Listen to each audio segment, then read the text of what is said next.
put to record, Sada. Can you hear? Can't you hear me? Yes. Yes. Oh, you can hear me. Yeah, I just pressed record for you. Okay, he's recording now. All right, I need to go. I've got another meeting. See you later, everyone. Fun. Okay, it is recording. Okay, nice. So, good morning, everyone.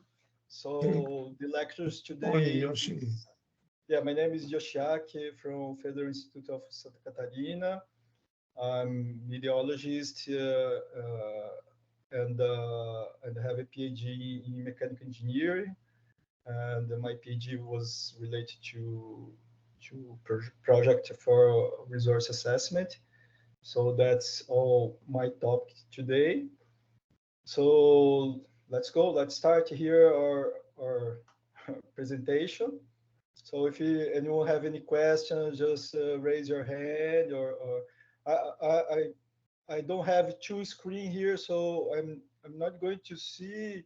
Maybe someone raise your hand, so you can just open your microphone and just ask. Okay.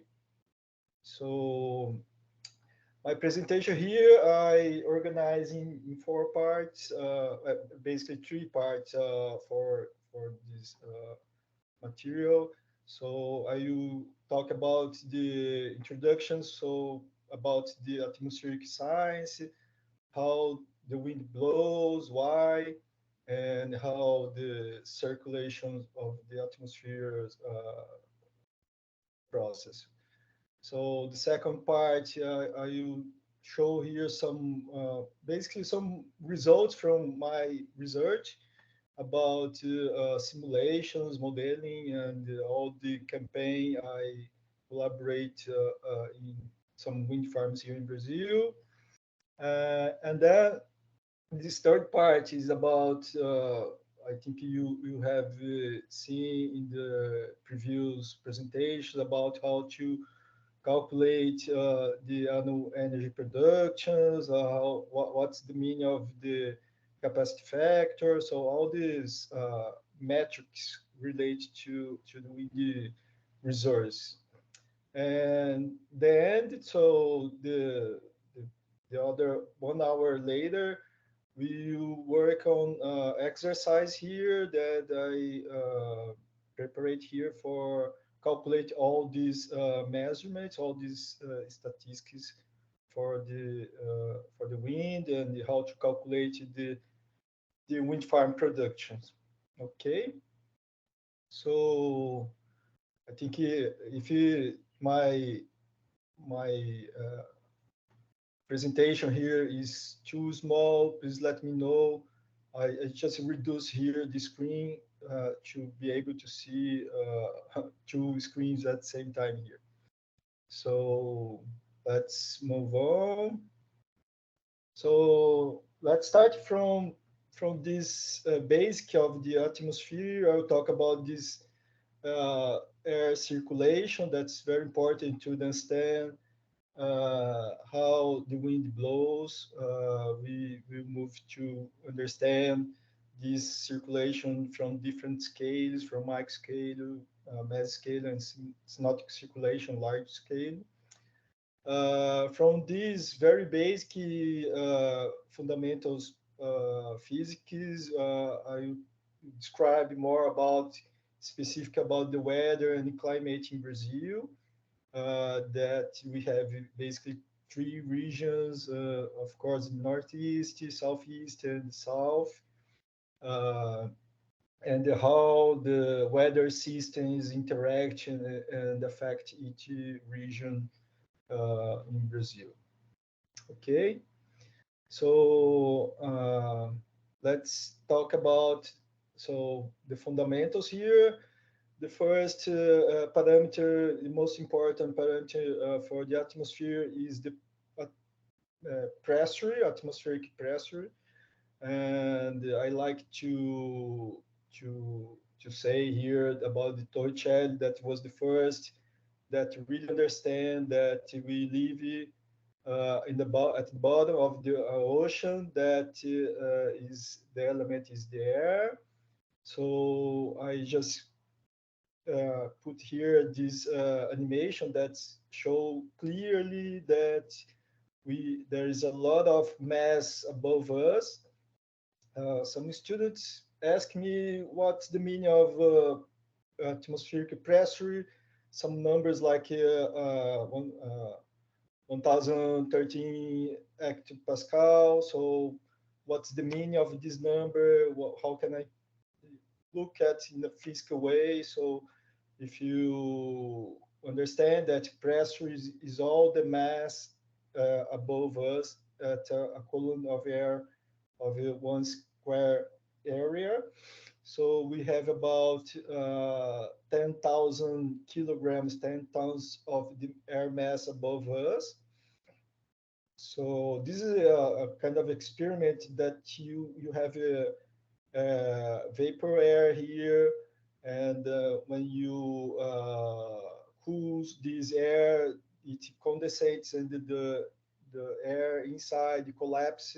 So when the air change from gas to liquid, the volume reduce dramatically, and the air just fill this volume, so that you can see these 10 tons acting in this case. So it's very important to understand this idea, because some people, when you put this in gas law and all these equations, the static law, people maybe get lost of what really mean this air pressure, and you have to back to here to see that the pressure in the surface, only way to change the pressure surface is the air mass above us. Okay. So once you understand that you have this pressure in the surface, uh, it's no not uh, so it's easy to see that if you have two different columns, different and you have different mass, you have an equal balance of forces or pressure here.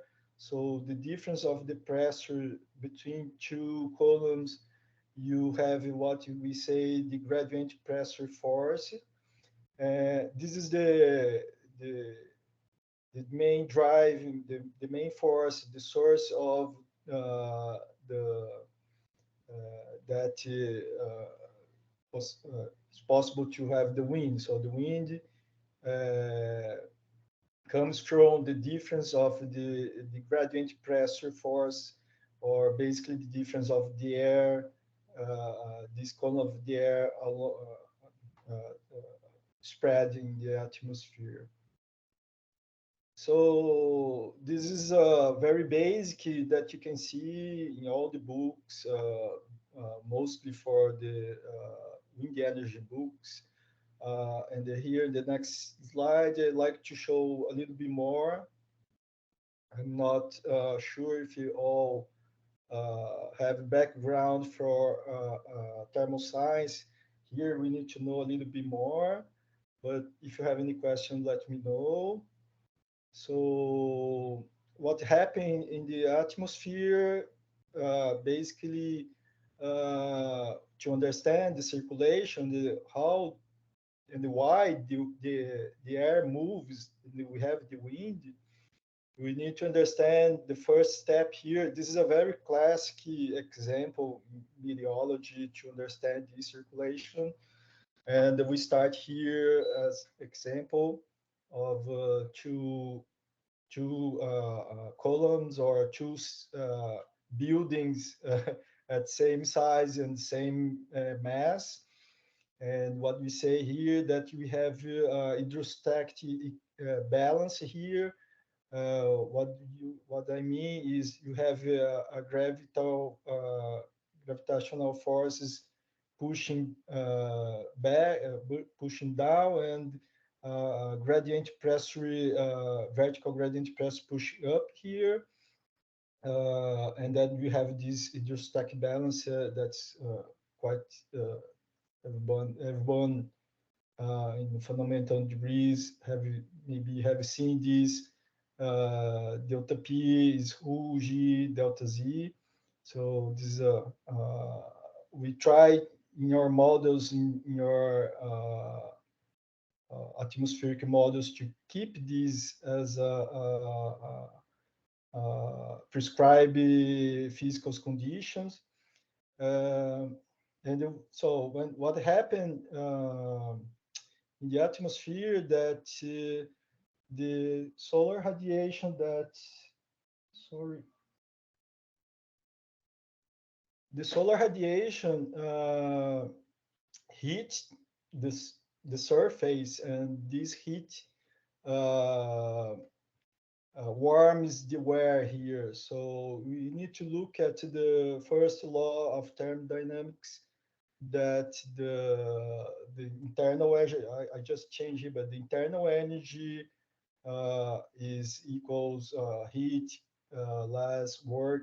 There are many different arrangements of first law of first law of thermodynamics. I start from this that we use using meteorology, and we have also different uh, ways to terms to vocabulary that maybe confusing for me as well, from meteorology and engineering. So what we have here is the heat, delta Q here. Here we have the enthalpy. The enthalpy is you can split here in internal energy and part of the expansion here, and we have the work here. But this work is that's the balance, the hydrostatic balance here. So we just consider zero. So all the heat comes from the sun, from the solar radiation, or a fraction of this is converted to enthalpy. And what I mean is to change the temperature to warm the air, and you have this expansion here, and at a constant pressure. So the constant pressure, why? As I said the slide before, because when you heat the air here, you don't change the mass. You keep the pressure constant. So when you have it, the temperature uh, is warming, what happens? You have expansion of the atmosphere. So that's our basic view of the physics here. So you have this expansion, but you have to be careful that you try to keep the hydrostatic balance as well. So the after this, what we have when you have this expansion at the surface, you still keep the same pressure because you don't change the air mass, but at the air above that, we have a gradient pressure here because you have more air here than here. So uh, the columns here, you have a gradient pressure at high levels, and this gradient pressure, as I said here, that moves the air. So the first circulation that you have in the atmosphere is happens above, and that's why the meteorologists like to look to the many synoptic maps at high level, because everything happens at high levels. So after you have these movements at high levels, what happened that when you change the air here, and that's why we at surface you change the air mass, and then after this movement you have a high pressure at the surface here and the low pressure here, So you have the second circulation here, and this is the air we extracted for wind energy. So if you look to this DNA of the energy and the chain energy, so it's all about to understand the first law of thermodynamics, and it's this energy have to convert from solar radiation to enthalpy to expand this and create geopotential energy, and the gradient force at high level moves the air, and then the air the change the surface pressure that you have the circulation in the surface that we use for wind energy. So to summarize this, I have this animation to understand uh, all this circulation. So what I can say here for not that the wind is not just caused by gradient pressure, but the most important message here is that not how the wind blows, but why is because the atmosphere try to redistribute the air mass or redistribute the pressure in the atmosphere. So this is very basic and very important to understand at these from different scales, from the basic, the sea breeze. So if you go to the beach in the morning, you don't see the sea breeze acting, even though you have the heat uh, causing here the difference of the temperature, but you see the sea breeze just later morning, because first the air moves up and then you have the second circulation here. So you can understand from mesoscale here to large scale for Hadley cell, what I say here, Ferrel cell. So that's the basic for the circulation here in the atmosphere. I'm sorry. I prepare a lot of slide here. I'm not sure if I'm going to talk everything, but if you have any question here, just move on. So this is the fundamentals, very basic for the circulation in the atmosphere. So this is the ideal world, but in reality, when you have this all these circulations, if you look to the large scale, you have a Coriolis force acting here, and in the south hemisphere, the wind turns left, and in the north, the winds turn right. So what happened when you put this in stationary condition? The westerns lines, what I said, creates a flow. The flow just circulate longitudinal here, and what we say is the Rossby oscillation, and it creates the high and the low extratropical high and the low pressures that create the frontal systems. So in Brazil, so all these circulations have some no stationary conditions that create those fronts. So in summary here for the weather system we have in Brazil, basically I just list that I'm some very specific here in this map. This is well-known map here from some meteorologists that uh, investigated this for 30 years, 30, 40 years ago.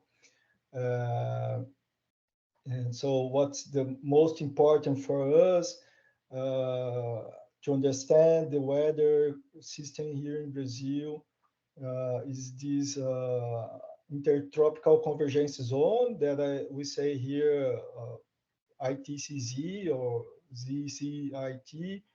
The second one is ZAC, is the South Atlantic Convergence Zone that you have here.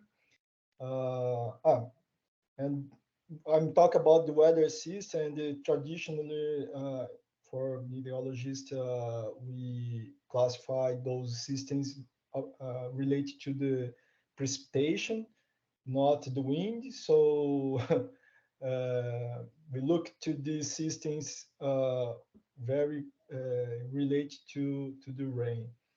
But the rain is very close associated to the wind. When you have rain with some weather systems, we don't have wind. And if you don't have these weather systems, we have strong winds. I will show in the next slide. So, but again, the four important systems here is this ITCZ that occurs here. This is a part of the Hadley cell that we have a strong convergence zone here in the equator. This South Atlantic, I will show here that there's a frontal system, stationary frontal system that causes a lot of precipitation here in Brazil, in the south, in the central west Brazil. Cold fronts eventually pass here in the south. That's the main cause of strong winds and also rain. And the trade winds, of course, that you have these subtropical high that blows here in the southeast part of Brazil. So each region have your own weather system. Let's move on. So this work I use self-organized map. I recommend to use machine learning today. Everybody is using. It's very nice to use those tools to understand. In this case, I use the daily precipitation data to create those maps here and confirm that when you have this South Atlantic Convergence Zone, we have these patterns of the precipitation, and I can see when this happens. So what I said here, this is the four main weather systems. So the ITCZ, you have a lot of rain in the north that affects all the wind farms in Ceará state and Piauí state and Rio Grande do Norte state here. But this occurs when the ITCZ comes more to the south hemisphere, that you have rain and no wind. And this happens more in February and March. This South Atlantic Convergence Zone happens in the summer here. And you see how these systems affect the next slide for the wind. And also we have a very dry season in Brazil in the winter, that almost all part of Brazil have no rain. And the best season for winds occurs in the winter, we're going to show. In the south, we have uh, the frontal system that is not systematically don't have systematic frequency to occur, and have different type of fronts that's very challenging in the south to understand, not the rain, not just the rain, but the windy variability.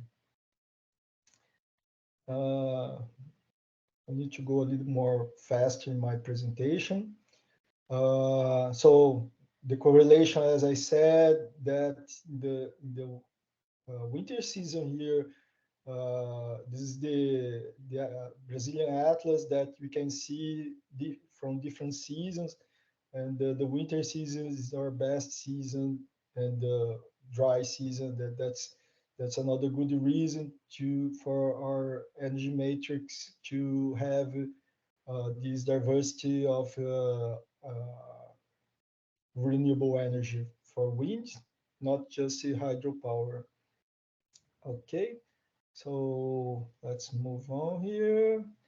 So I just show if someone not from Brazil to plot here where are the main clusters of wind farm, the best place for wind farms. As I said, in Northeast Brazil, in the countryside in Bahia state, and the south of Brazil. They have this seasonal variability of the wind, and that's another big challenge in Brazil, that this variability, not the seasonal variability, also have interannual variability, and this does not happen in Europe and the United States. Such a huge variability, interannual variability, that we need to understand here how this variability impact in the projects, for the new projects like offshore we have today. Um, this Yoshi? I Yes, sorry for interrupting you. And okay. I was also right a little bit late. Maybe you have already talked about that, but could you please put your presentation in presentation mode? It would Yeah, make the pictures appear larger for us. yeah, that's I don't know if you have tried okay. Yeah, okay. That's I talked before that. Okay, you have already talked about But that. Mhm. no, but I can put in the presentation, but I cannot see my screen from the participants. So if anyone have a question, I cannot see if someone raise your hand. So But just that hurts my hand. yes, yeah, but I just I have to move my window here to see your hand. So Okay. so No, what it's I okay. ask, It's okay. no, tell me, Leave it like that. It's okay, okay. I put in I put in this in the presentation form, but if anyone have any question or chatting, I will not see. So just open your microphone and just ask, and can you interrupt? Like I Okay. did. Yes, like you. Okay, thank you. Okay, thank you. It's better now. I Not Well, yet. it's not appearing for me. Not yet, yes. no. No, Uh, it's not open as a presentation in presentation mode yet. No, so how I put here in my PowerPoint in presentation mode. I don't know. I can. No, it's not move changing for us. So go on as it was. I think Oh, it's okay. it's okay. Just I try. Thank you. Just one more try here. no, because you didn't press the button. What button need to press? No, there is one The one button with the screen, down that possibly. looks like a wine cup down, directly on. Yes, this one. Yes, this one. Presentação de slides. Yes, this one. It's okay now. Oh, it's not changing. It's not working. Yeah, it's not So working. go on. Don't worry. I'll make my eyes really Yeah. close to the screen. Yeah, I will share my presentation. I'll be available to everyone all these presentations. Okay. Great. And if you have any questions later, you can email me and we can talk later. Okay, it's okay. Thank you. Sorry, I'm not really good for teams. So I finish here the first part about the weather, the ideology part. So I'm going to talk about modeling, simulation, and measurements. Basically, most of my experience. There is a huge content here to talk many different simulations. So sorry if I cannot cover everything, and so it's mostly from my experience and what I would like to share here.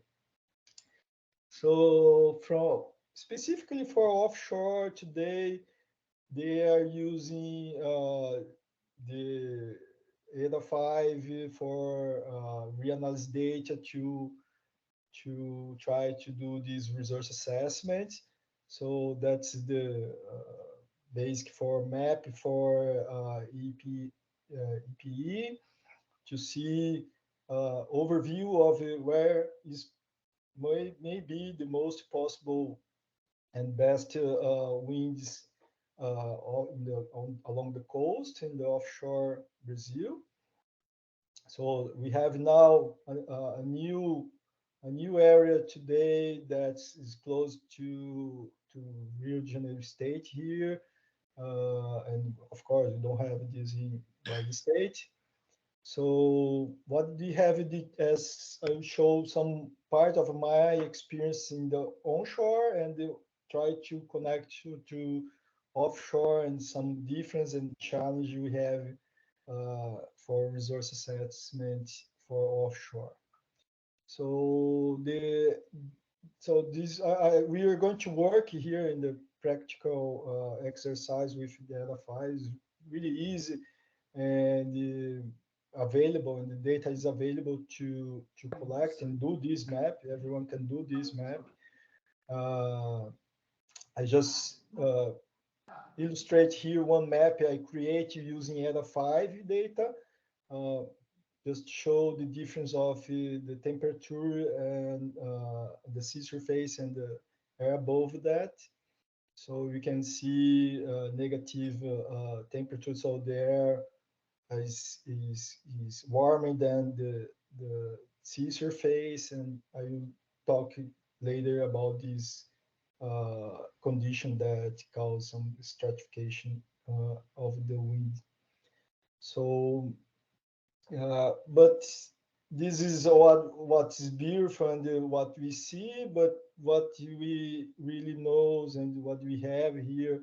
We have in our group here compare these EDA 5 and MEHA 2 with one MatMast in Bahia State, in the countryside of Brazil. The other 5 have as output simulation at 100 meters, and we compare these data. This is normalized, and we can see a significant offset here, bias for when compare with the real measurements from MatMast. If we do some corrections, that's really match really nice actually. So we can solve partially.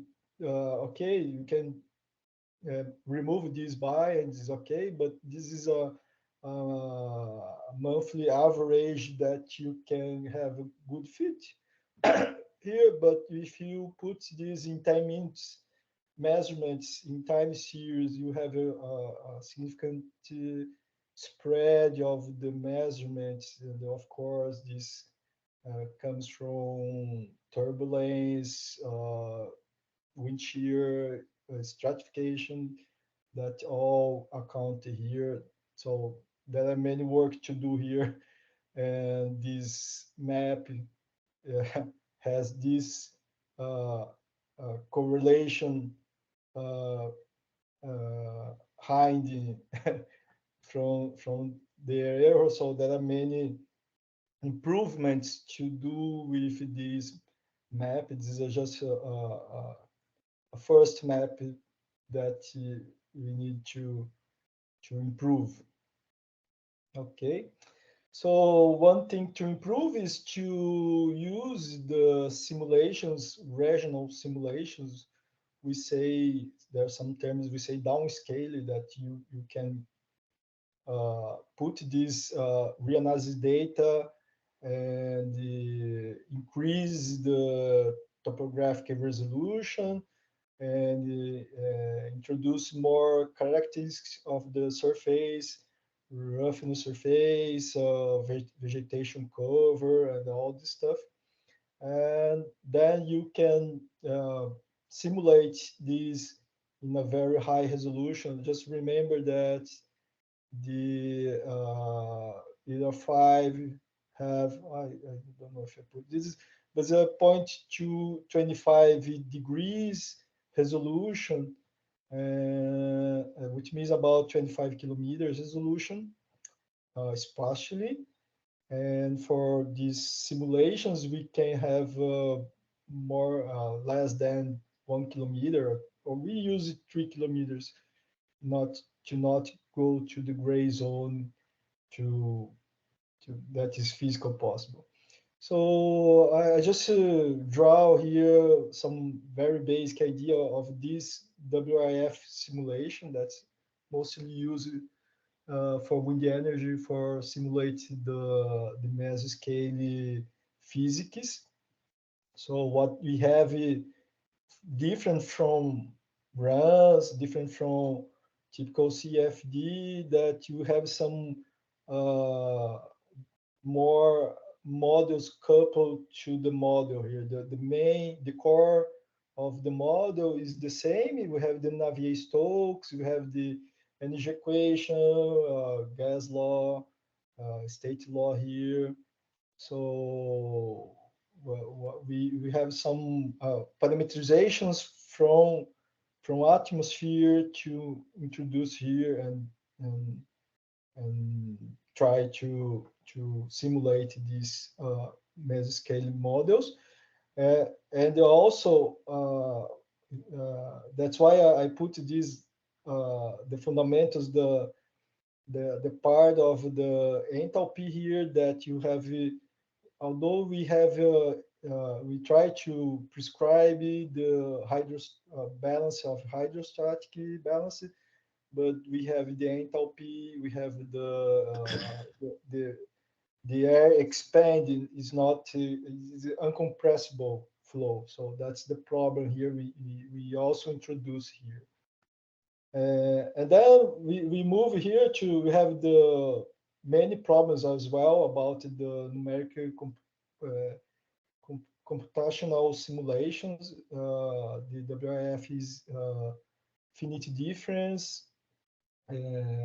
That's also not the best technique for computer, but that's it's still working. Hopefully they can move to different volumes here. But let's move on. Let's show some results from what we have done. We simulate. Okay. Sorry to interrupt. For the purpose of forecasting, what would be a good time scale for the wind velocity fluctuations, like the speed as well as direction? And how does it change with the height? Because some of these offshore turbines can be really tall. Yes, good question. I will try to describe more about the difficulty to describe the boundary layer. We have there is one more box here that there's a boundary layer parameterizations that is introduced here in the model. So the model does not solve all the surface flow close to the ground. There is actually there is a surface parameterizations and the boundary layers parameterization in the WF model. And all these wind profiles and all these I say they say flux gradient profile are solved from parameterizations here is not solved from the Navier-Stokes equation, the core here. Okay, but they also use the, the turbulent kinetic energy here to solve the turbulence as well. To solve to do some parameterizations under this. But I'm not sure if I answer your question, but I will tell more about the vertical profile, the model, and what they use to simulate this. Okay. Thank you. But what about like the time scale? Because you mentioned this 20-minute, 10-minute interval for modeling and measurements. You mean the time resolution? Yeah. The time resolution, the other 5 has 1 hour time resolution, and for WF you can improve this time resolution to 10 minutes. We use 10 minutes time resolution. We say here that there's 2 ways to simulate: is explicit and implicit. This WF is explicit. I don't know if you know all these terms, but usually CFD use implicit time step. They solve in the front. We say this. We solve every step the time resolution. But for maybe your question is if I can solve more physics related to smaller time resolution, and my experience and all the questions and challenge for simulations is that no, we cannot solve, and that's we goes to what we say the gray zone from the mesoscale simulation, from the general circulation to the microscale simulation that you goes to the turbulence. So they cannot solve the turbulence all these scales. So from 1 hour to 10 minutes resolution, uh, actually there's no so much improvement to in time resolution. It's very smooth. I show here there's a smooth. This is our average of our simulation. They can predict, and they can it can simulate these the patterns in the diurnal cycle, but in the 1 hour interval, the fluctuation inside this 1 hour interval, no, this simulation, you need to go. I go to next level, next slide. You need to go to LAS and the microsite simulations, even though they have other issues to solve it. Okay. Thank you. Yes. Okay. So these are results here from our simulations. Use 2 sites in the south here in Brazil, very very south, and in the countryside. So as I said, they can solve it can solve the diurnal cycle quite good. So, but also have many difficulties, like this very recent results from our student, master degree student, and show difference from simulations and the variation of wind speed offshore and the onshore here. This sorry, the scale. In fact, I cannot see as well, but this is 1 hour to 24 hours here. It's hourly graphics. Okay, sorry, I have to go a little quickly because I'm in 18 slides and I have more 18 slides and I have just 10 minutes. So I'm sorry. So that's we go to what this is discussion that when you go more close to small resolution, we need to understand how physics you are trying to simulate, and it's really hard to simulate. So we have softwares that have more parameterizations, software that more simplifications, and software with high computational demand. A dona Lúcia pode limpar os banheiros, não dá para ligar o ventilador, né? Tô segurando aqui, tá? Ligar o quê? Ela pode já começar a limpar os banheiros, pelo menos, para eles que não ligam o ventilador ainda? Não, ventilador não, aspirador. Someone close your Now you microphone. can continue, Professor. Now you can continue.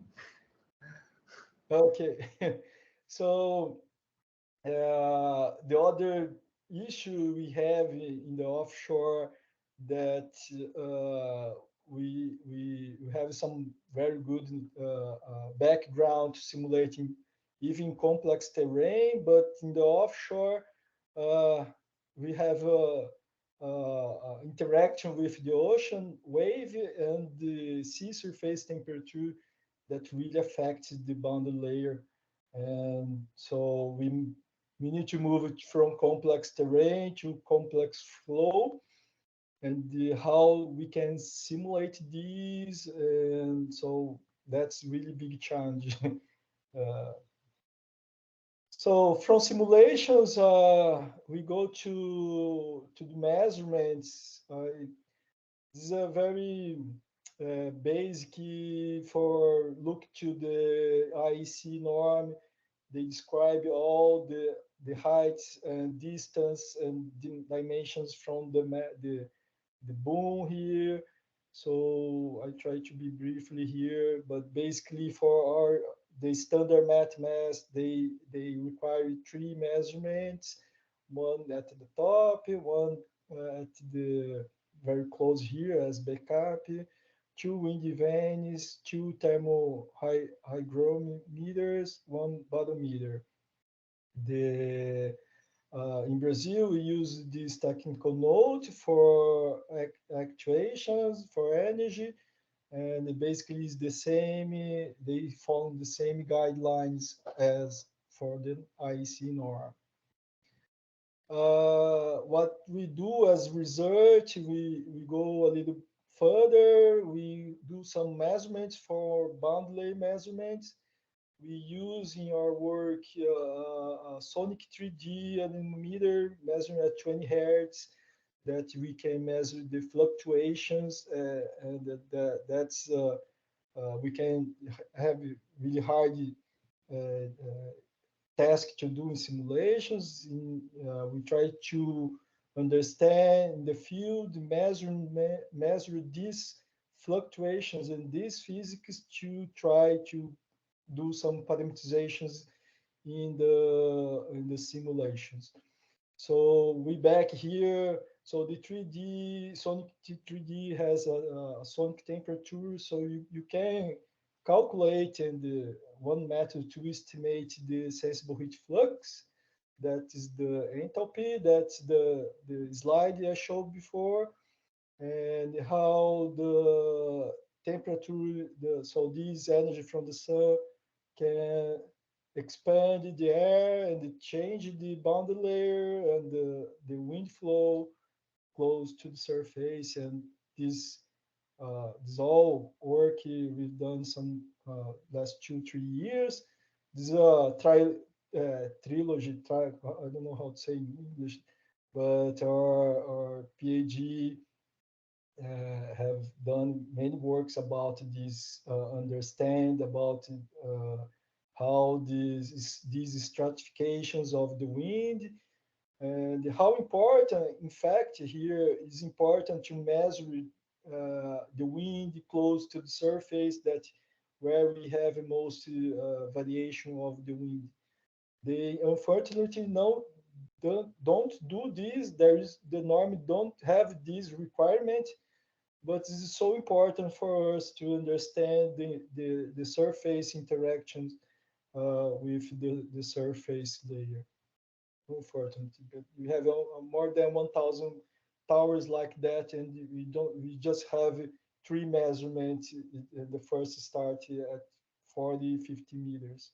So we are blind in measurement in the surface, unfortunately. So other measurement very powerful to our research, and the research assessment is the LiDAR, lighting detecting range. So we were the first to bring this equipment in Brazil in 2011, 2013, and you have measurement here in the coast, the Piauí coast. We can see the challenge, new challenge here, because above 200 meters, this is the wind shear, basically, and the wind shear can really change above 200 meters. And the theory does not predict all this variability. Here is a very simple way to understand the measurements of the LiDAR. Basically, the bearing, the beam of the light here, we measure the what we say the line of sight of the velocity of the aerosols here. So we have to, you need three equations, three measurements from three azimuths to have your UVW components of the wind.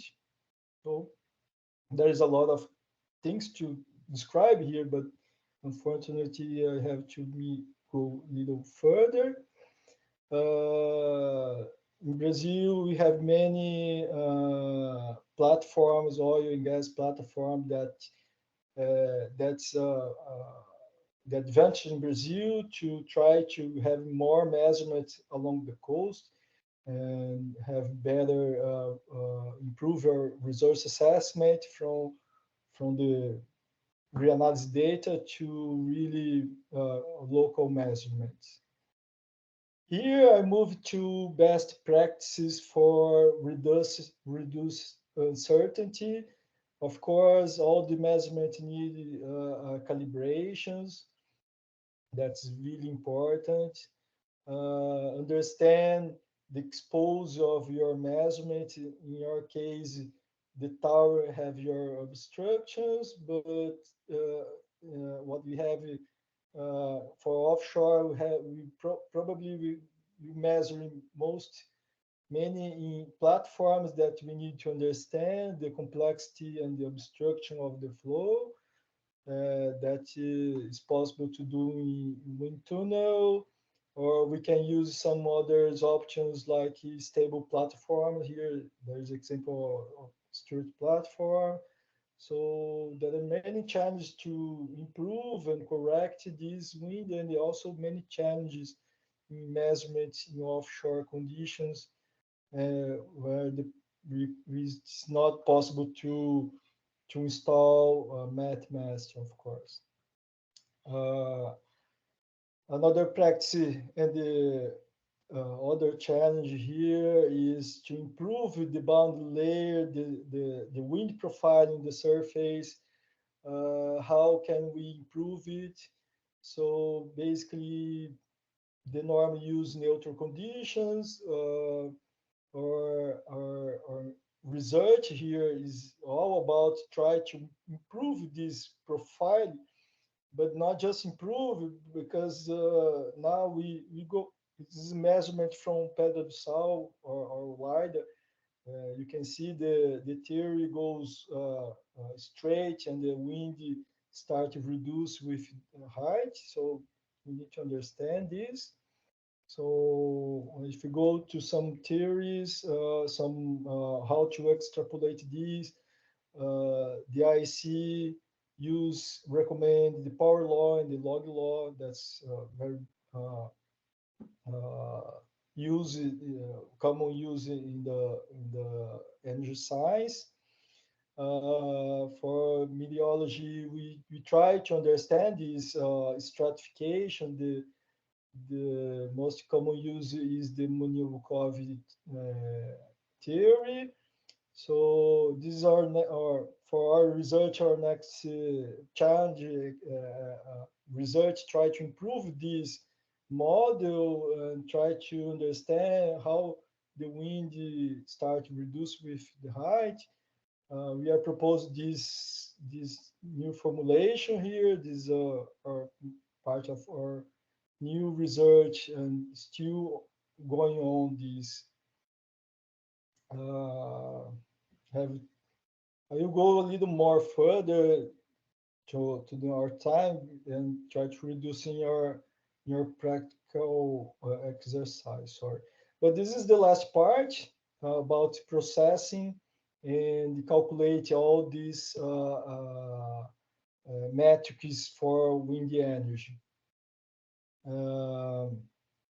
For processing, it's very important to. This is the first rock in your your array to filter and process this data.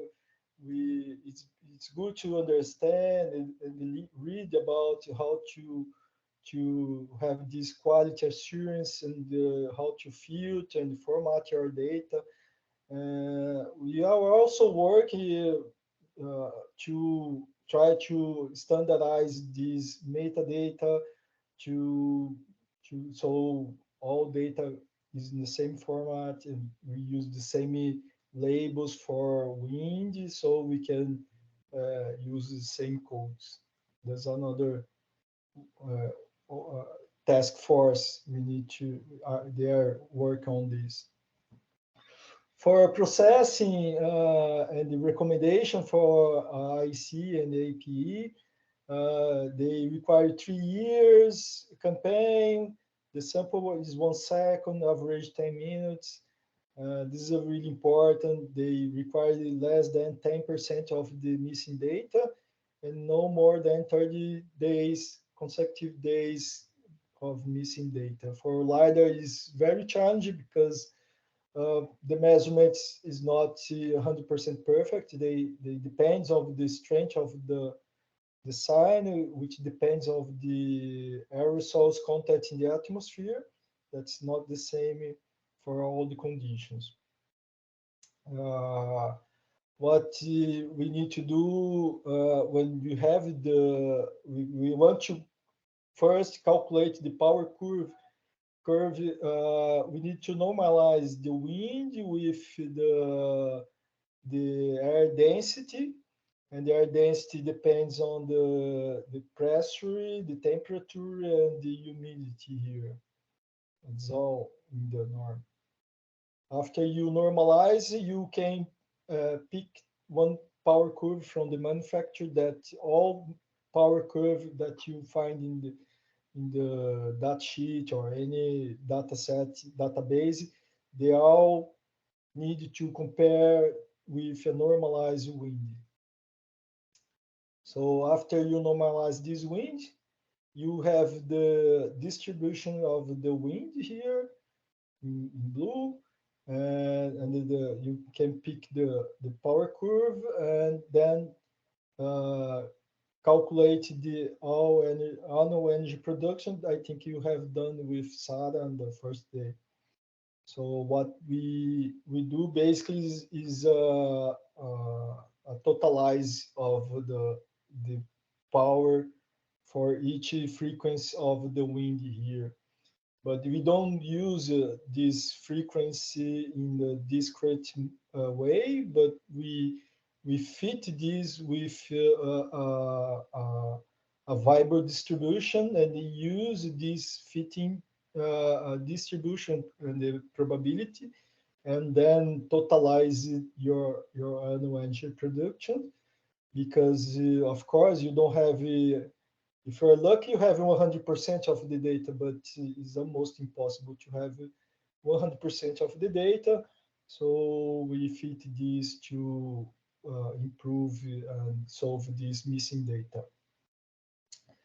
Another very important metric is the, everybody say here, is capacity factor, and the other one is power coefficient that we saw yesterday with Victor, and how this metric is important is, I say, the power coefficient is the turbine performance of the capacity, the power coefficient, and the capacity factor is all the production that you calculate from Weber distribution power curve,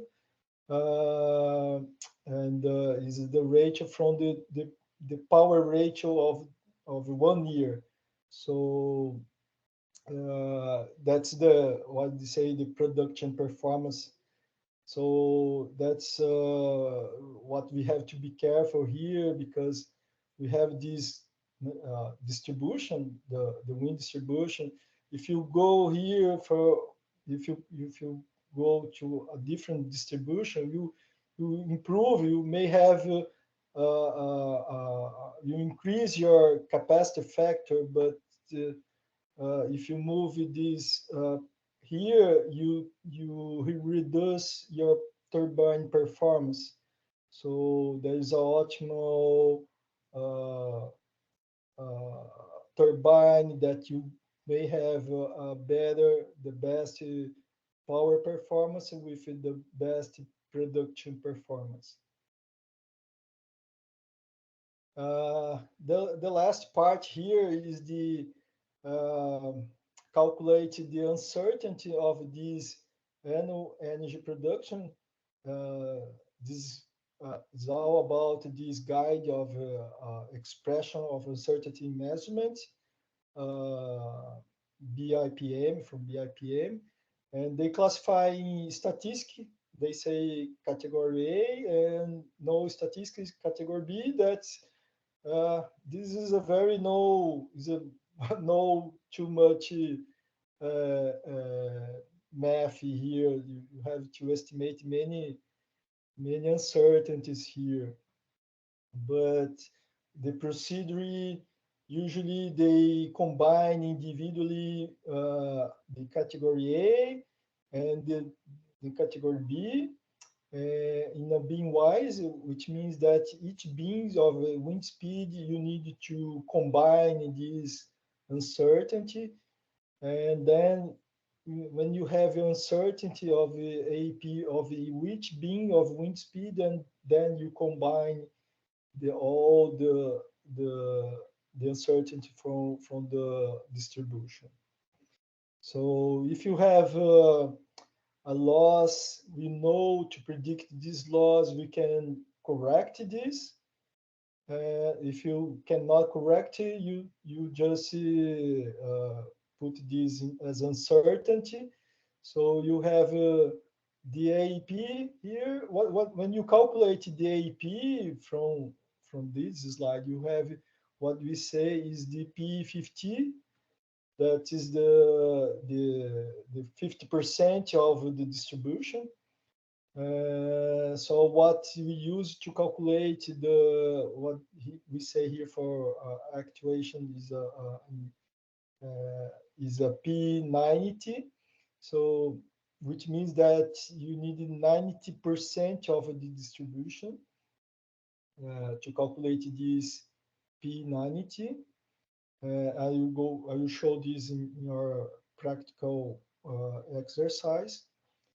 So that's very important. Is so important to calculate AP, but it's very important to improve this uncertainty of the AP. Many research actually, when you try to improve the wakes, reduce the wakes, you try to improve this extrapolation of your wind, everything goes here or here. You can prove it. If you can improve your extrapolation, you can discount this in the loss. If you cannot improve your extrapolation or any uncertainty, you have to put this in the part of the distribution the uncertainty. So the garantia física, I don't know in English what's the right name, but you use this P90 accumulate here, and you have also to discount some maintenance. There's a preventive maintenance and corrective maintenance basically here, and the internal consumption of the wind farm. And then you divide by the 1 year, you have the total energy you can bid in the actuation to sell your energy. So this is the end of my presentation, and then we can go to the exercise here. I'm going to share this link, but before we start our exercise, anyone have any questions? Does anyone have any questions? Hi.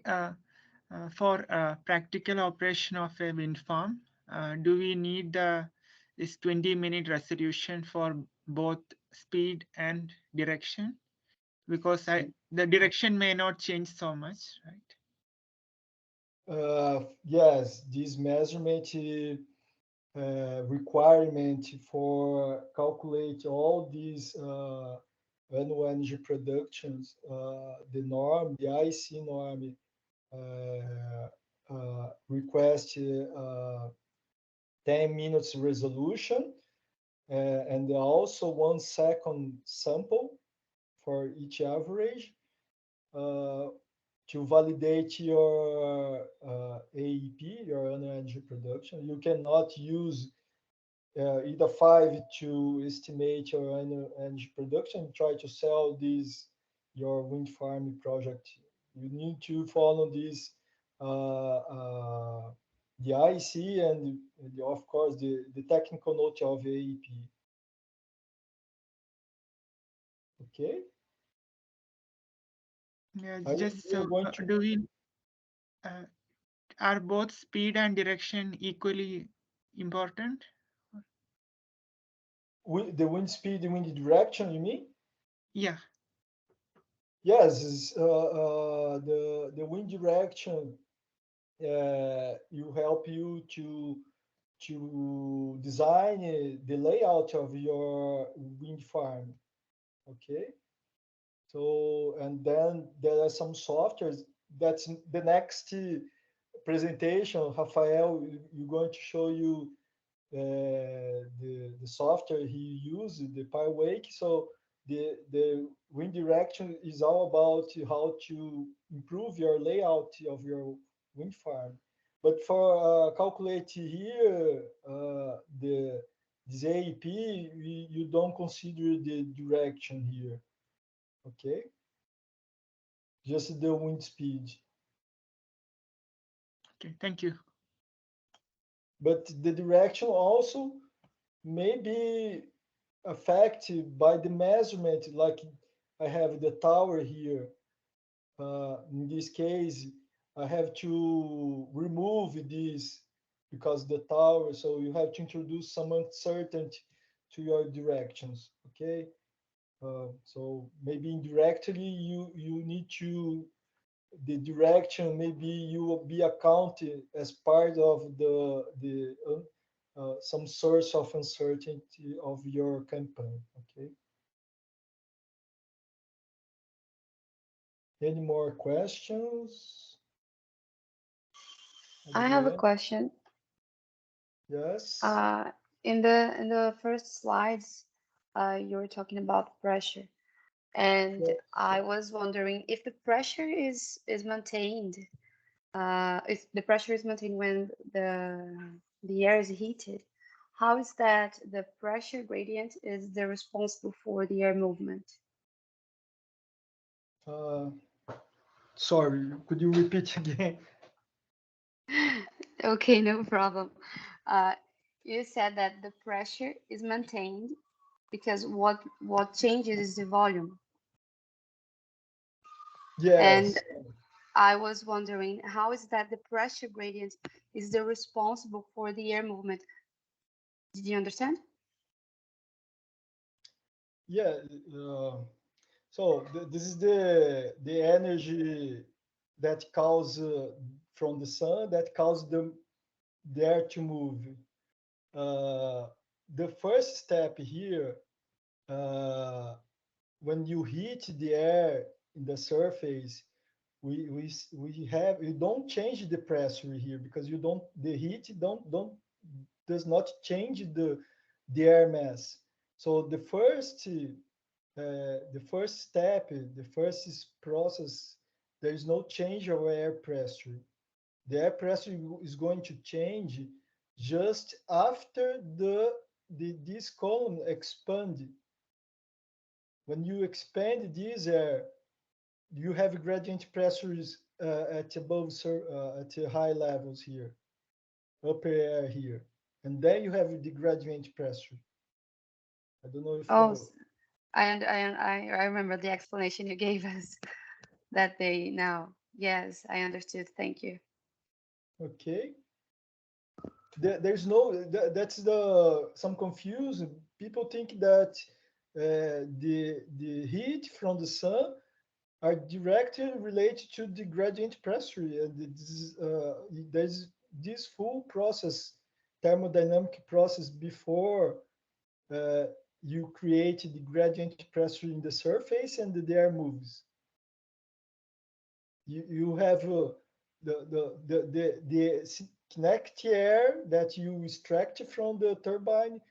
This energy, kinetic energy, before to connect to the solar energy, this energy first change to heat, then change to enthalpy. That means internal energy and expand the air, the column air.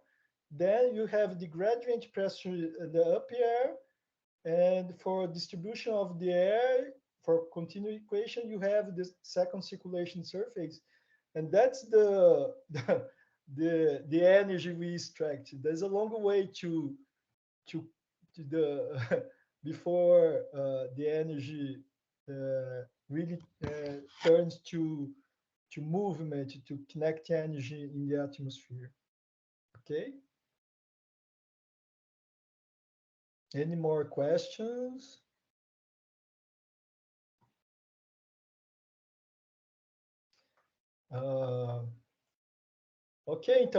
Okay, so I'm going to share here the exercise for creating this is in the chat. You can open this link in Colab. I don't know if everyone is familiar with Python. So, and this try to, I don't know if you overload this Colab. Colab is an interface from Google that you can run Python script. I develop all these exercise here in the in Colab. I try to explain this script. Maybe not everyone understand or have familiar with Python, but I try to explain a little bit. But I put some options that you can calculate and estimate all these metrics that I present today. Okay. What do you have to do with these? Sorry, Professor. Are you sharing your Colab screen with us? Yeah, it's in the link is in in the chat. Can you see? But you are explaining your screen with us because it's not appearing to us. Okay. Yes. So sorry, I will stop here and I'll share. Sure, share the collab screen here.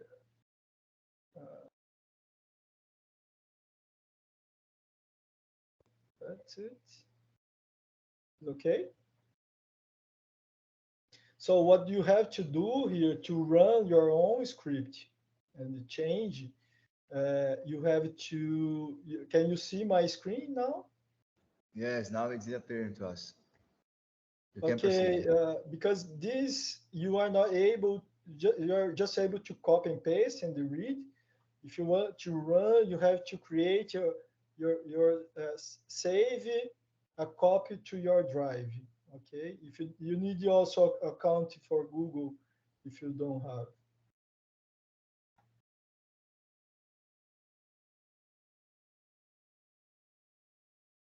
So create a copy and then you can run this script to your copy, from your copy of your exercise. Okay?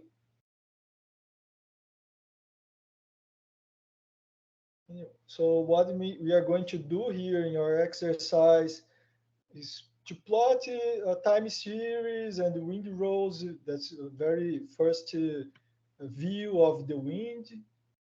And then we're going to plot the variable distribution, fit this variable distribution, and then combine this variable distribution with some, we have different power curves that I'm going to show. And then it's possible to estimate the AEP and the capacity factor. And then I'll show some ways to estimate some uncertainty, and then goes to P90 and then the Garantia Física. This is an extra. I'm not sure if you're going to have time to do, but it's an extra part of how to estimate some uncertainty related to vertical extrapolation. Okay, let's move on. Hey, Professor, do you have sometimes we have some kinds of algorithms to predict a time series in machine learning? Okay. Currently, are you working with some of these algorithms to predict time series in Python or MATLAB? Yes, there are many algorithms for predict this. I have used one was the LSTM. I don't know how to say in English. LSTM. LSTM. Some neural networks. It's a neural. Yeah, It's a neural kind of deep learning. networks. Yeah. There are many works they are doing this to improve basically for time series and how to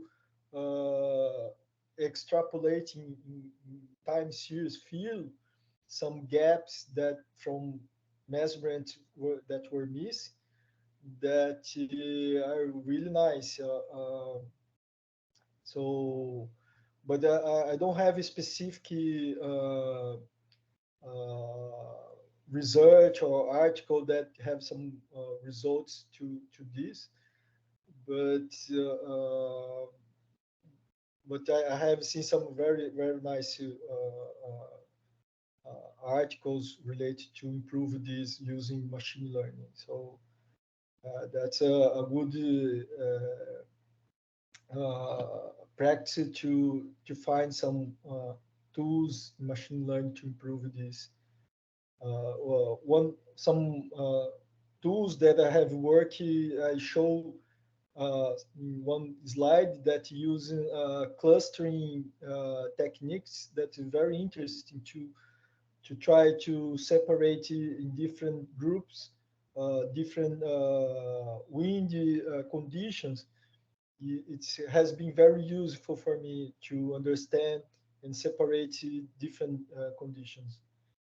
So for time series, it's quite hard because it also depends the way you process, and you have too much missing data. Your algorithm is not going to work well. So there's some setbacks to work with time series. And for time series in the long term seasonal that I work, it's really hard because you have for like reanalysis data, you have just 60 years. 60 years is almost nothing for training your machine learning. So that's that's hard to predict in long term. Like you try to use it for predict the next season your windy. I have worked with some of these, and the results are still depends on more data or different data. It's not, it's another difficult we need to overcome. Okay. And Professor, why do we use time interval of 10 minutes? Why not 1 hour, a half an hour, 1 second, 2 minutes? Many students, many many people ask this, and I can show you maybe uh, after this workshop. Just try to finish this exercise, but I have one slide that I have it. We have one campaign with sonic anemometer with 20 hertz. So I have some exercise, try to do average from like 1 year, 1 hour to 1 second using 20 hertz. And you can see that if you use 1 hour average, you miss many gusts, many variability of the wind. That's the 10 minutes.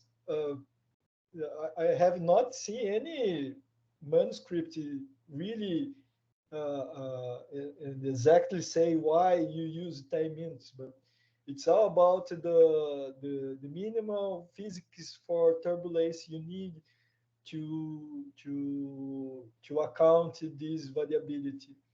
So, but I can show later one presentation from different scale. There are many questions. Why 1 second as well? Why 1 second, not 2 seconds sample? So you from 1 second to 2 seconds, you're missing a double of the sample in this 10 minutes interval. So you're missing some what we say the part of the turbulence kinetic energy. Okay. So globally, we have a concern on these 10 minutes. It's established that we can get the data each 10 minutes. We have a concern about this. You mean you I- have concern, or everybody have concern? I mean that globally we have a concern on this value now. I mean, it means in every place of the world, USA, China, Denmark, we use a SCADA system to gather wind speed data on in each 10 minutes. We have consensus. Yes. As it Okay. means Okay. I got. concern. I got. Yes. Yes.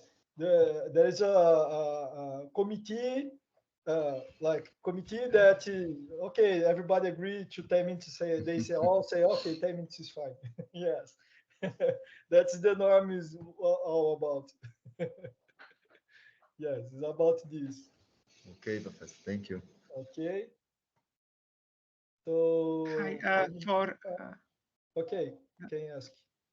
for time series prediction, do we need to include things like humidity, temperature, etc., or the wind speed itself has all the information to make future predictions?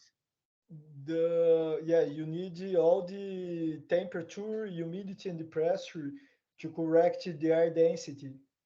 Because the power curve, you need to consider this air density is directly related to the wind, and the power is half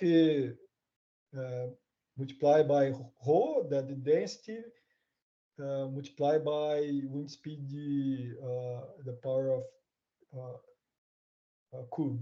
So the air density, you need the measurement and also the predictions of the temperature and humidity and pressure to account this variation of air density. In case of Brazil,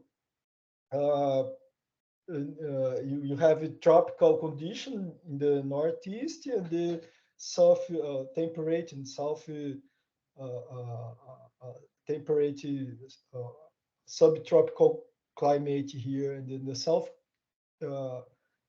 you have a seasonal variability of the temperature, and that's really important to account. In case of the northeast, that's a small change, but in the south, you need to account this to consider the variability mostly in the seasonal variability. Okay. So that is for the power curve, right? So if we only want the wind speed, do we need to include the temperature, etc., the time series for the temperature, pressure, and other features, or just a univariate time series is enough?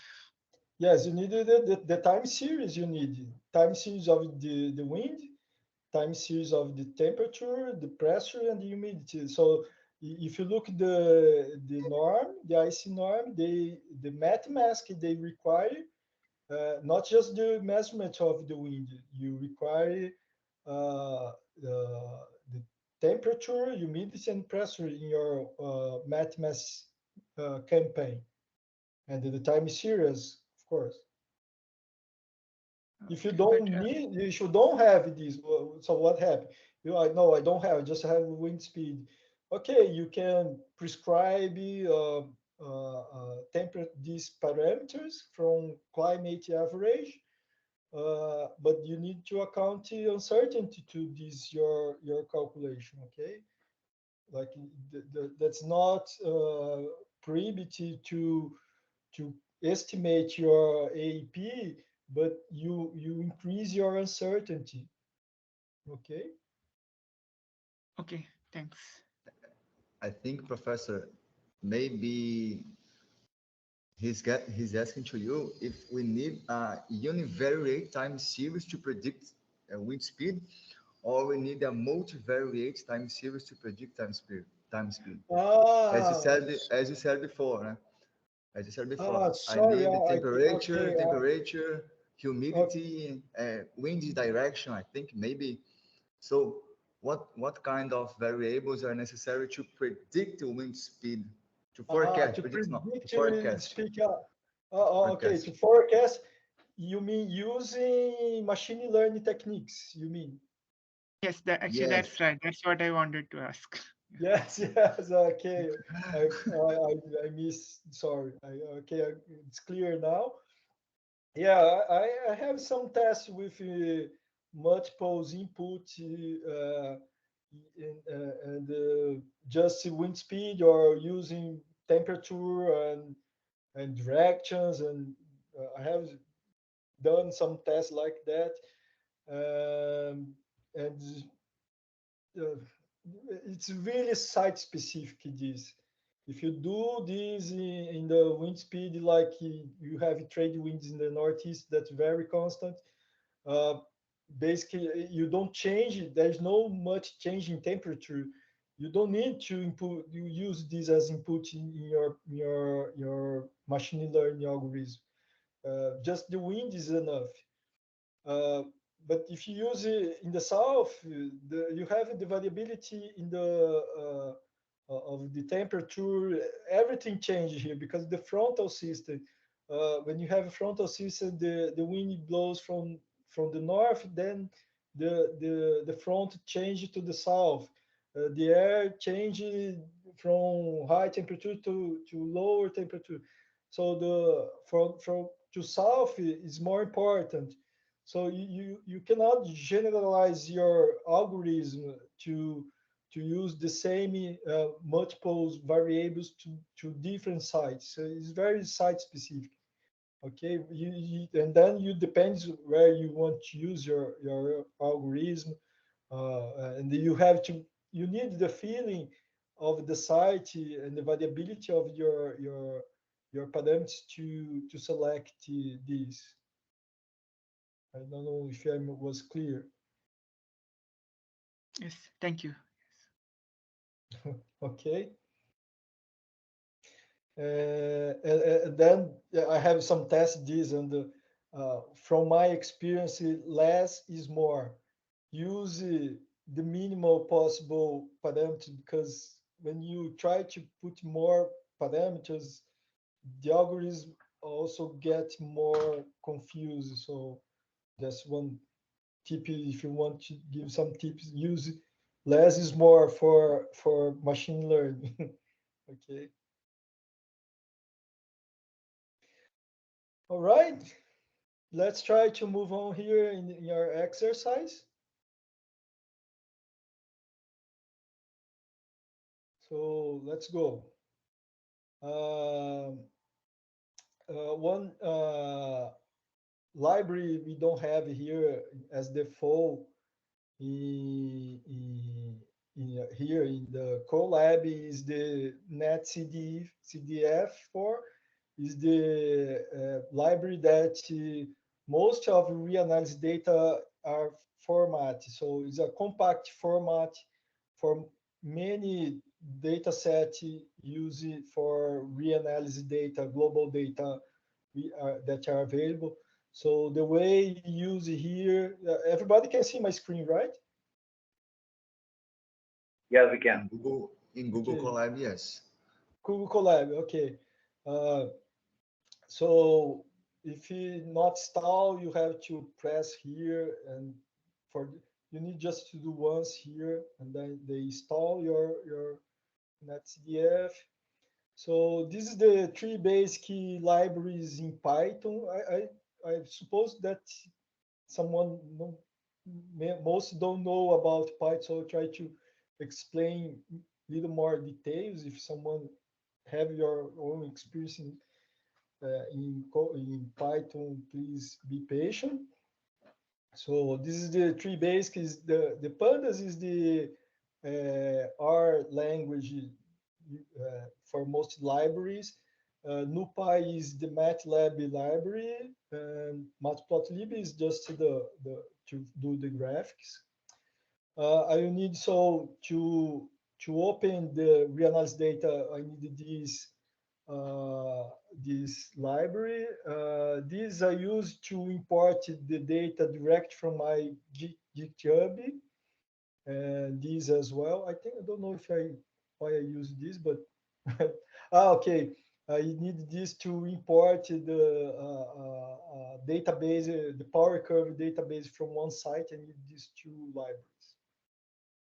So what I've done here. So you have this. I download 5 sites that are related to the northeast coast in Brazil.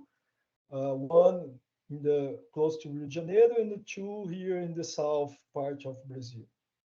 I storage in the GitHub. This is the link from my data set.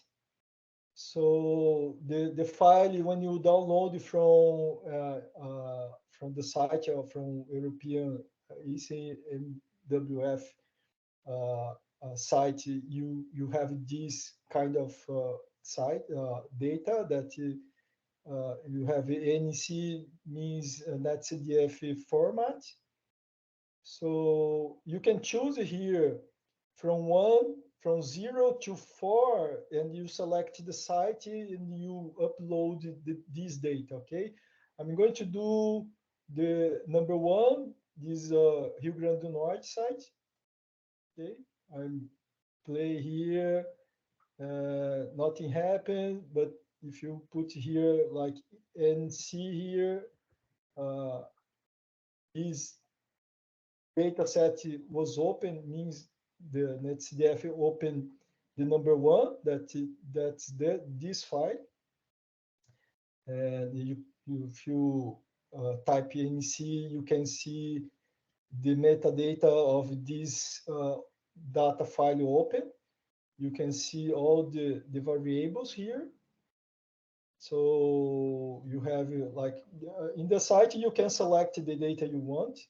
There are many parameters. So I just select some of them. For us, what is important is the wind speed at 100 meters. So this is the command to select the variable from the file you open. Here I just combine here the wind speed. Then I select the temperature, the dew point to calculate the humidity and the surface pressure. This is the equation that I show at the presentation to calculate the air density. So, and then I normalize, as I told you, you need to normalize to plot the power curve. Okay. Then the best practice for Python is use the data frame, and data frame is like this. You have an index in time series and have an index in the column.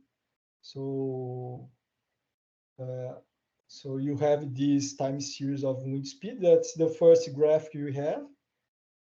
That's good because it is indexed in the time here. The very good way to plot. The wind rows, you need also this to install here. You need this library to have these wind rows. In the case of Rio Grande do Norte, the wind blows from northeast to southeast here because the sea breeze. This function very nice here because you can convert here from UV components to wind directions. And then you have the wind rows. Let's run if it's okay. So what you can do, like here, you can change it to here, 3, Santa Catarina. So you run again, and then you have a different graphics here from Santa Catarina. You can see different time series here for wind speed. And the wind rows also change. And we have northeast winds and the south here, southwest here. But you just put one to continue here.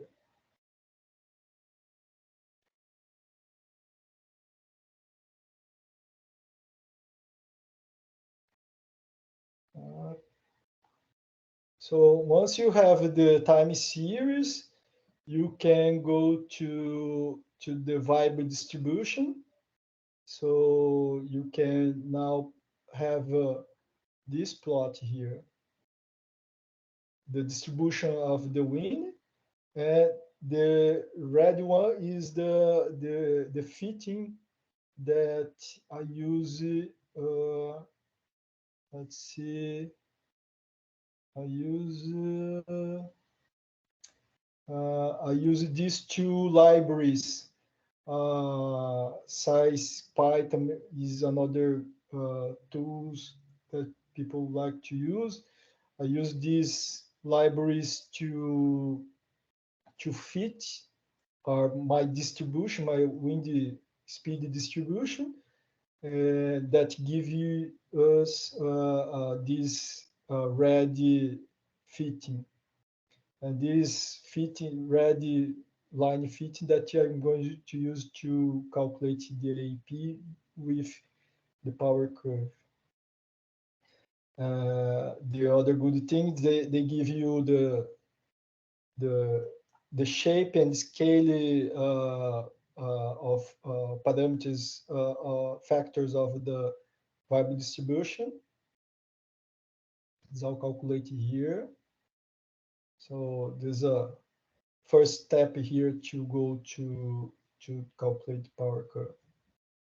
So here I found there's an open library on the internet here. This is the site, and it's very nice. You have about 141 power curve and many other parameters for the power curve. You can select one of these. I just put 4 example here, but you can use it, any of this to, but not all have all power curve in front of it. But in case I use one here, one is Enercon and have a 126 height, 4.2 megawatts. This is the model I'm using here to calculate the power curve. So I extract from this table, and here the way you extract this data. There is some interpolation I need to do because they don't have it. They are not always separating in half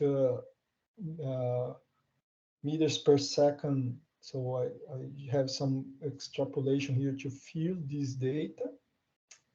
So here I combine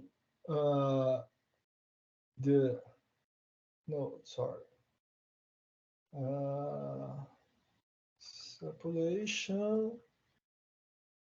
Here I plot the wind speed and the power. So we have the power curve here. This is the power curve we usually do. That's the way we process. And I also plot this come from the table, direct from the table, the CP, the power coefficient of this turbine. You have this, just plot together. That's the basic statistics, characteristic of your turbine. So to calculate the AP, so you combine those data frames, the wind speed and the power curve here, and then the AP is just a sum of the frequency of the variable distribution for each beam multiplied by this power curve for each beam, multiplied by the year, and I just divide by a power of 6 to having gigawatts. So for example I got from the internet, I use 17 turbines. I just multiply direct here. It's just very simple way to calculate, but the next presentation, Rafael will show you how to calculate and have a AP for each turbine when you remove the loss of the weight of each wind turbine. They also, some like WASP, they account the topography, and they also correct this AP for each turbine. In this case, I just multiply by 17, consider all the turbines have the same homogeneous, flat, no wakes, nothing here. Okay. This figure, so just illustrate when you combine the variable of your wind and the power curve you select here. So you have this combination. You can change here. So you can change your turbine here and change the site, and you have fun here to have different results here. Okay.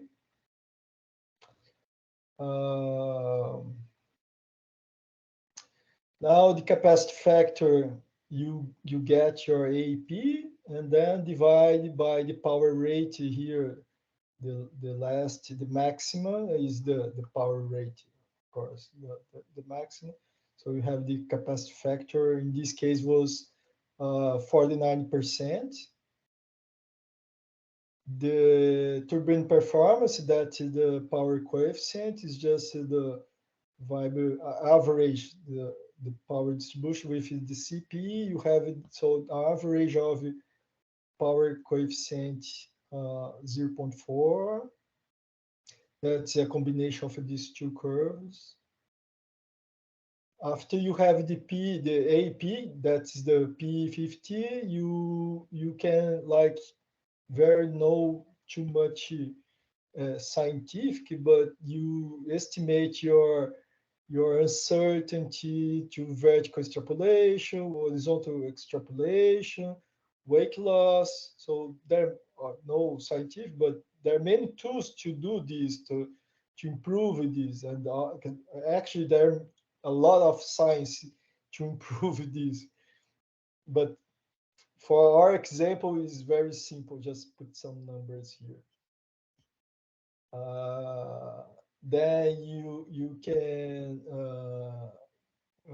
find here this is standard certainty, that category A, that's come from the statistic from the manufacturer power curve.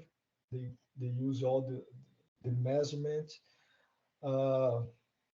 Vertical extrapolation. Here you have the corrections, and here you have the uncertainty. If you can find the estimated corrections, you put here. If you don't have, you don't know, you put it as uncertainty. So you correct your AP, or you use as part of the standard deviation to calculate the P90. Another way to express, but it's not the case of P90, but some reports, they use the expand uncertainty that represent the coverage factor 2, that is 95% of the probability to occur that power. So here you have the, in this case, the total uncertainty is about 8.6%. I just put this as an extra example because this is not really, it's very simple calculation, just to have a practical exercise. But the correct way to calculate this uncertainty, you have to be beam-wise, in a beam-wise calculation, so across the base. So that's the correct way here to combine the uncertainty for each beam. That's the correct way. That's just show here an example. Okay, and you come with a different percentage of uncertainty as well. So finally, you find your P90 here. You need to calculate the cumulative density function to estimate the total energy, is the area of this graph. So this is the account here to have the Gaussian function, accumulate this probability, and then find the everything's higher or lower than 10% or higher than 90%. Then you calculate, you find the P90 this way. From P90 you calculate, you use this as the technical report from APE. I just put some numbers from example that which have in this technical note. The reference are here, so you can get the final results. That's the Garantia Física. That's your actually final goals for your windy project, the wind farm. So this is extra. I'm not going to go further because you have just 8 minutes. So the exercise, I don't know if we have time, but we can do together here now. Use the Northeast. We can do here. Anyone suggest other site that we can feel here and compare?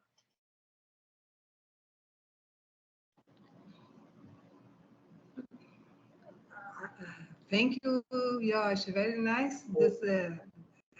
Okay, thank you, Adrian. Thank you Thank you very much. I was trying some other places. You are explaining. I was trying. Very nice. I have a question.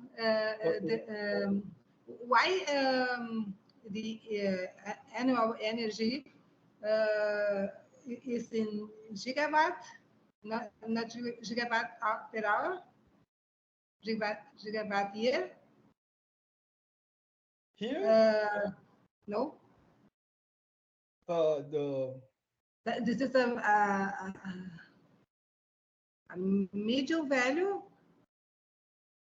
The AP, yes, is a P50 is the medium value. Yes, is a P50. When I calculate here,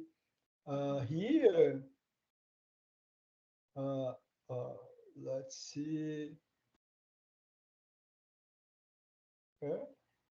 Here. From your equation, I found here gigawatt hour, not gigawatt. Gigawatt hour, right? Yes. Here it's okay. Thank you. Thank you. Yes, I also confused because the Garantia Física is not gigawatt hour. Yes, is a medium value. Yes, a medium value. Yes, right. And you have paid power medium value, something like that. Yeah, power. Yes, that's for me. It's but the annual energy is still hour. Yes. And here, okay, per year is a power, a medium power. Yes. Is a medium power. Yes. Garantia Yeah, Física. here is wrong. Yes. Perfect. Thank you very much. Nice. Thank you. I understand the equation is okay. I read the equation. Then in the conclusion.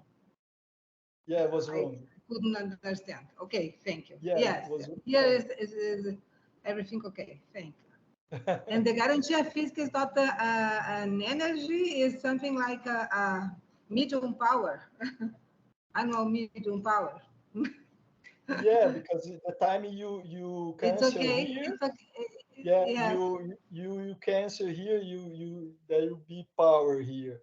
Garantia Física is average power, and the annual energy productions is in fact the energy. You cancel these watts seconds to hour, and you have the total. Really, this is energy unit, and here is a power unit, right? Yes, and very good this way you calculate the P90. It's very good. Thank you for sharing. Yes, this is a part of a lot of students are confused here how to get this P90. You need to find this accumulate curve, power density curve, and then totalize it up to here. So this is the the P90 you need to consider in the Garantia Física. I think that's a part of the missing part that many people confuse. They think that this is the AP. AP is a P50. So the P50 does not consider many uncertainties as and is really, and this uncertainty is very not easy to estimate all sources of uncertainty. Yes. Sometimes Yes, and this way you do this and show us is very interesting. Thank you very much. okay, thank you for your feedback, Adrian. So yeah, that's a good exercise to see all the calculations to go to Garantia Física. Of course, there are many improvements, many questions for each, mostly for these different certainties in the P90 that is part of many research to improve this, not just to improve this P90, the certainty of the AP, but if you find a way to know how to correct your P90 is good, you correct and you improve the bias of your estimation for your wind farm. So everything I described in the presentations is all about, at the end, it's all about to improve the AP, to improve the uncertainty of the AP, and then finally to have a better P90 to your Garantia Física. Yes, yes. Yes? It's it. That's it. That's it. Thank you.